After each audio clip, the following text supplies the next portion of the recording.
Freelancing সেক্টরে আপনার investment অনেক জরুরি। যেমন আমি আপওয়ার্কে কাজ করি, মেম্বারশিপ কেনা, অ্যাভেলেবেল ব্যাচ, প্রোফাইল বুস্ট করা, তারপর জবগুলোতে বিট করার বেশ ভালো খরচ হয়। একটা জবে বিট করলে যদি আমি 10টা কানেক্ট ইউজ করি আমাকে $1.5 খরচ করতে হচ্ছে, প্রায় 150 টাকা থেকে 200 টাকার মতো। আবার যদি আমি বুস্ট করি প্রায় 1000 টাকার মতো আমাকে খরচ করতে হচ্ছে। হতে পারে $10 মতো খরচ করতে হচ্ছে যদি আমি বুস্ট করি। তো এই খরচগুলো আসে কোত্থেকে? হয়তো আমি ইনকাম করছি, আমার একটা জব আসছে, এই কারণে আমি খরচ করছি। অ্যাকচুয়ালি কিন্তু তা না, আমার ক্ষেত্রে না।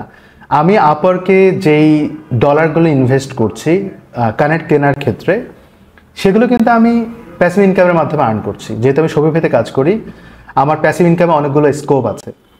যেমন আমি শপিফাই পে আউটস থেকে কিন্তু ইনকাম করছি, অ্যাফিলিয়েটিং করে ইনকাম করছি, পেজ ফ্লায়ার অ্যাফিলিয়েট থেকে ইনকাম করছি।